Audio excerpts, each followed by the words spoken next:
tema de finalización de huelga y pareciera que se hizo una especie de acuerdo in extremis, sobre todo por el viaje del presidente, que yo creo que fue el catalizador que adelantó todos los tiempos de esta huelga. Buenos días, Fernando. Buenos días a toda nuestra audiencia. Bueno, yo pienso que primero me siento contento y satisfecho de que se haya culminado esta crisis que se generó a través del diálogo. Y me parece que es una cosa positiva que debemos señalar.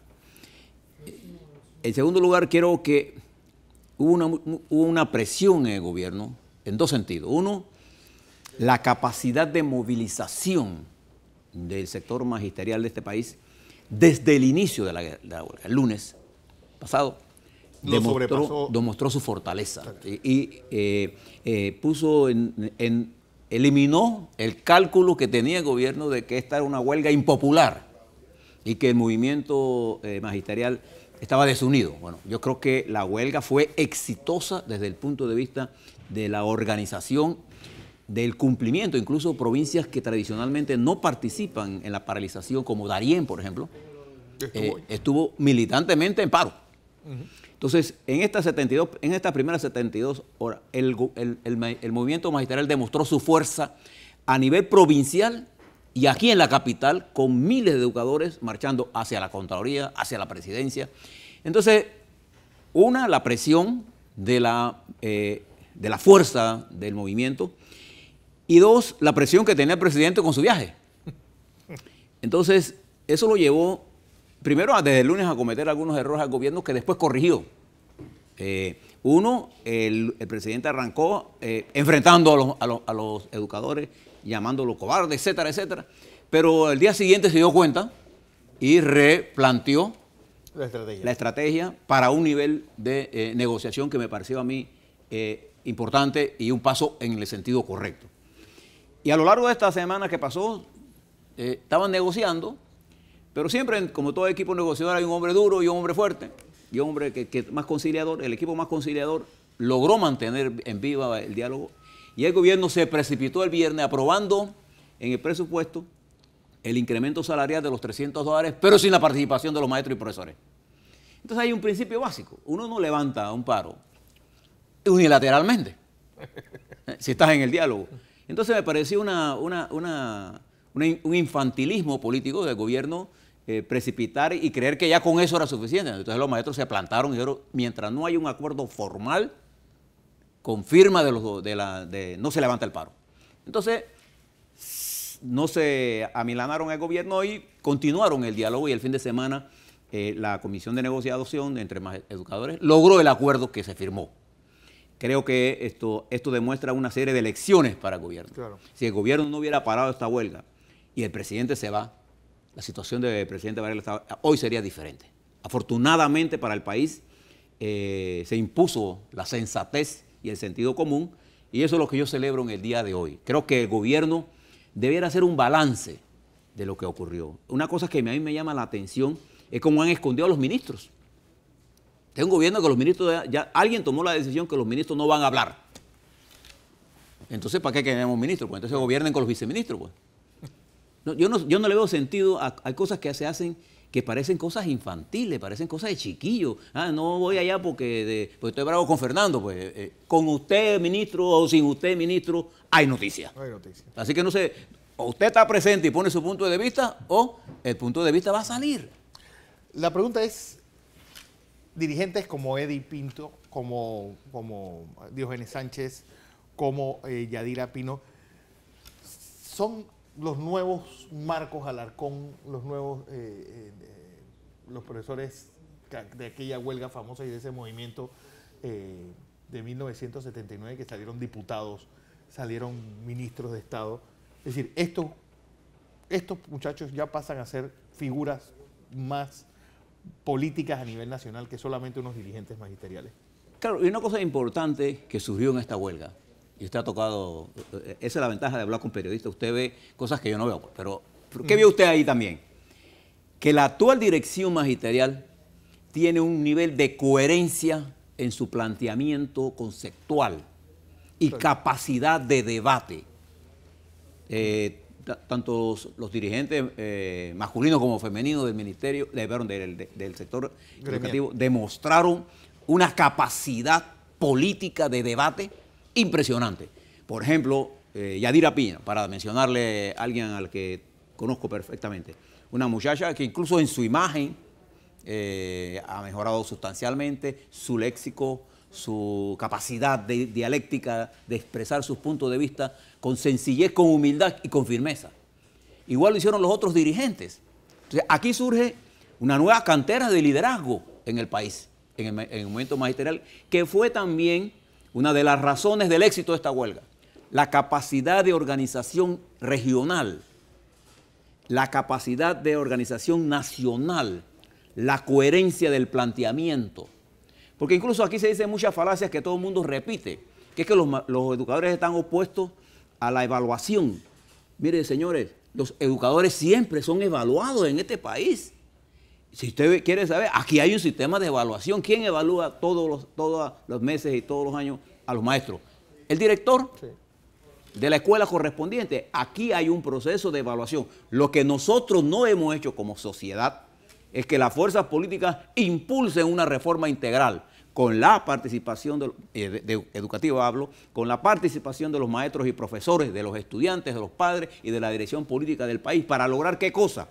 Mejorar la calidad de la educación, que no es responsabilidad exclusiva de los maestros y profesores, es responsabilidad de todos los panameños y panameñas que viven en este territorio. Recordemos nada más algunos indicadores. Casi el 40% de nuestros niños de las escuelas públicas no van a centros de orientación infantil ni a preescolares. Entonces van con desventajas. Nuestros niños y niñas asisten a las escuelas primarias con hambre, desnutridos. Nuestros maestros y profesores no tienen los recursos necesarios. O sea, hay que hacer una reforma integral. Pero eso no es una responsabilidad de los maestros y profesores nada más. Y veo con mucha frecuencia que se repite lo mismo. Sin conocer, sin ponerse a estudiar. Y nosotros, yo que vengo de formación y que siento un profundo respeto por todos mis profesores, que fueron los que hicieron lo que yo soy ahora mismo, claro. Pienso que el movimiento magisterial le ha dado a este país continuidad en la lucha ideológica y de la conformación de la historia nacional. Fueron los maestros y profesores quienes liderizaron todo el movimiento anticolonial en este país, jugaron un papel en la formación de todos nosotros. Claro. Entonces a ellos yo le doy mi respeto hoy. Creo que deberían aprovechar esta coyuntura los maestros y profesores para reafirmar un liderazgo que les permita a ellos ser actores importantes en la transformación de esta sociedad que requiere el impulso renovador de maestros y profesores. De manera que pienso que el gobierno al final, con su actitud de diálogo, dio un paso positivo, y también felicito al gobierno por la actitud que adoptó durante los últimos días y el cambio de discurso. Sí. Solo que les invito a mirar con un nivel de profesionalismo y de madurez la necesidad de comunicarse con este país. Si ustedes quieren seguir así, eso es el problema de ustedes. Nosotros vamos a seguir aquí dando las noticias y haciendo los análisis de lo bien o mal que lo hacen ustedes. Otra cosa, ingeniero, el viaje del presidente. De repente, Finmecánica ha pasado de ser el lobo a la Caperucita Roja del cuento. Bueno, fíjense que cuando uno repite cosas sin análisis, sin ver al fondo del tema. Yo leí los acuerdos que el embajador Berguido, nuestro en Italia, logró con Finmecánica. Y esos acuerdos ratifican que no hubo corrupción. Sí. Entonces, la primera pregunta, si en esos acuerdos que firmó el gobierno de Martinelli no hubo corrupción, entonces ¿qué hace el Molino preso? Entonces, o una cosa es cierta, que afecta a la decisión anterior, sí, pero no puede ser que esto es cierto, pero entonces el Molino es acusado de corrupción. No, puede ser. Entonces, creo que al final se va a imponer la verdad. La verdad jurídica es la que se va a imponer al final del día. Por ejemplo, en el día de ayer, fíjese cómo se manipula la información. En el día de ayer sale una noticia que aparece creo que en la web de la prensa y que hoy aparece en el periódico La Prensa, sobre una noticia que se genera en el Globo de Brasil. Un columnista de O Globo de Brasil, sí, no, ni siquiera un periodista. O sea, un columnista que dice que el señor Marcelo Odebrecht va a declarar en contra de Ricardo Martinelli con respecto a coimas supuestas que ha entregado. Usted nada más tiene que meterse a la web de la Procuradora General de la Fiscalía General en Brasil y se da cuenta que el señor Marcelo Odebrecht está en un proceso judicial en la que tiene ya un acuerdo con la Fiscalía, pero no existe todavía ese acuerdo firmado. Todavía. Sin embargo, aquí en Panamá se dio como hecho la opinión de un columnista de un periódico con una intención. Poner una noticia nueva para crear una discusión sobre un tema que no tiene todavía ningún tema. Entonces le ponemos presión a la Procuradora de aquí de Panamá de que ella no ha investigado. ¿Qué va a investigar la Procuraduría de Panamá si no hay ningún caso que haya llegado a sus manos? Entonces, ¿por qué yo traigo esto? Porque tenemos caso de Finmecánica. Y cuando yo expresé públicamente que no veía ninguna intención, ninguna razón para que el licenciado José Raúl Mulino, exministro de Seguridad, estuviera detenido, porque él vino del extranjero, vino a dar su indagatoria. No había ni siquiera era parte del expediente, ya él fue juzgado por ese tema. Hay miles de razones para que él no hubiera sido ni siquiera detenido. Entonces, lo que la gente mira es cómo hoy nosotros vamos a Italia a recibir una donación de un avión, de un helicóptero, ¿cómo se llama? Para rescate y para el sector salud, pero manejado por el servicio de Senam, cuya prioridad siempre es militar. No va a ser la salud. Y de eso le hablo más tarde. Pero cuando uno mira todas esas cosas, la gente comienza a pensar, porque los demás piensan que los demás son bobos. Fíjese lo que le voy a decir. Si hubiese un acuerdo entre Marcelo Odebrecht y la Procuraduría de Brasil, eso no sería público, para proteger al testigo que va a dar la declaración. Claro. Entonces no jueguen con la inteligencia de los demás. Entonces yo ayer veía gente chateando sobre esto y defendiendo que sí, lo que se hizo con Martinelli y con Finmecánica era un robo y lo que se pasó ahora no es un robo. Pero si lo que se ha acordado ahora desmiente esto. La única cosa que hay en ese acuerdo es que dice que no se interrumpen las investigaciones judiciales en ambos países, porque si no se pueden interrumpir. Pero si no hay delito, entonces, ¿qué estamos investigando? De manera que le llamo la atención al país para que no caigamos en estas trampas mediáticas con objetivos políticos. Así, porque quedamos entrampados todos discutiendo una cosa que ni siquiera es un hecho jurídico. Y todo el mundo opina en eso. Yo creo que el acuerdo que llegó el señor Berguido exime de responsabilidad totalmente a José Raúl Mulino. A toda la República de cualquier funcionario de la República. A cualquier funcionario de la administración, sobre ese tema en particular. Sobre ese tema. Bueno, recta final en las elecciones internas para escoger delegados en el PRD, donde parece que lo de la unidad se ha convertido en algo utópico y muy lejano. Bueno, el 31 de julio, o sea, este domingo, se cumplen 35 años de la desaparición física del general Omar Torrijos, que murió un 31 de julio de 1981, como eso de las 11:35 del avión FAC 205 se estrelló sobre Cerro Marta. Precisamente ese domingo se da la elección de los delegados al Congreso de ese colectivo político. Esos hombres y mujeres electos son los que van a escoger en el Congreso de octubre la nueva dirección del PRD.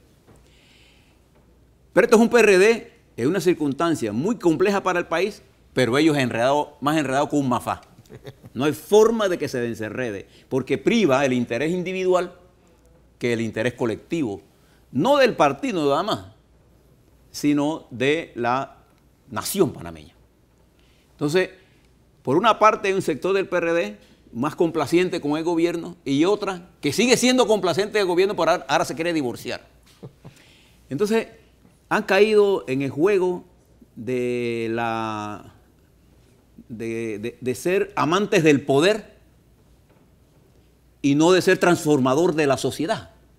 Una sociedad que se enfrenta a múltiples problemas. Por ejemplo, en este debate de esta semana usted no va a ver al PRD hablando sobre uno de los temas que ahora mismo cobra importancia en la opinión pública, el problema del desempleo y de la desaceleración del problema económico que está afectando fundamentalmente el empleo, y el empleo de los jóvenes y el empleo de las mujeres. Entonces esto es un problema importante. No están hablando de eso, no están hablando, por ejemplo, del costo desorbitante de los alimentos. No están hablando del problema de inseguridad que hay en el país, que además viene de una inseguridad global. Y además en medio de una coyuntura donde hay un problema internacional que nos lleva a pensar que el mundo entra en una especie de contracción global. El grupo G20 se reunió esta semana y concluyó que la situación de Inglaterra y su salida del mercado europeo se constituye una seria amenaza al crecimiento económico global. Nosotros acabamos de entregarle al mundo un nuevo producto con la ampliación del Canal de Panamá en un momento en que el comercio mundial está cayendo. Usted tiene por aquí al profesor Jované, que lo acabo de ver, sí. Y sería bueno que le pregunte sobre estos temas. Bueno, esos son los temas que no están en el debate por parte del PRD. Aquí estamos peleando. Pueblerina total. Pueblerina y además de mal gusto, sí, todas esas acusaderas incluso que abusan de nosotros los espectadores de ese evento político. Yo no creo que el PRD pueda superar esta crisis de la unidad si no hace una depuración de su dirección y pone gente nueva. Y si ellos no lo hacen, hombre, saldrán otros dirigentes. Ya lo vimos esta semana y por ahí vendrán nuevos hombres y mujeres en Panamá con la capacidad de enamorar al electorado y de llevarlo por otras vías. El mundo, en los Estados Unidos, por ejemplo, se produjo un Trump al que yo rechazo en particular por el peligro que él significa para el mundo y para los Estados Unidos, y particularmente para nosotros en Latinoamérica, pero él es un fenómeno de ese desencanto global que hay con los partidos políticos. España, atrapada en una situación sin salida. Inglaterra, con el Partido Laborista y Conservador, prácticamente sin dirección y sin liderazgo, y ahora no saben el desastre que hicieron. Entonces, esto nos debe llevar a reflexionar, y sobre todo al PRD, al que yo espero que esta jornada transcurra, ojalá se den cuenta, en el día en que murió Omar Torrijos, que ese partido no fue creado para hacer carantoñas con el poder o para enamorarse del poder. Ese partido fue creado para ser cómplice de los más necesitados, para tener una especie de relación con el pueblo y ser la polea de transmisión de las necesidades del país, que usted la puede hacer en el poder o fuera del poder. Pero ese ejercicio, Fernando... Sí, pero no los dos al mismo tiempo. No, ellos están más enamorados del poder y de las cosas que produce el poder que realmente de transformar la sociedad. Y el día que un dirigente en el PRD logre asumir ese liderazgo, entonces tendremos otro PRD. Mientras... Y otro país. Sí, y otro país. Yo pienso que todo el mundo, ojalá tuviéramos más Yadira, más mujeres, más hombres participando. Yo tengo una muy buena, ¿cómo se llama?, saldo de lo que pasó esta semana. Porque los educadores le dieron una lección al gobierno y lo obligaron a pasar de una actitud de soberbia a una actitud de humildad. Y celebro el ajuste táctico que hizo el gobierno. Lo celebro, lo saludo y pienso que ojalá sigan pensando por ahí. Así es, no me queda más. Ingeniero José Blandón Castillo, su análisis de inicio de esta semana.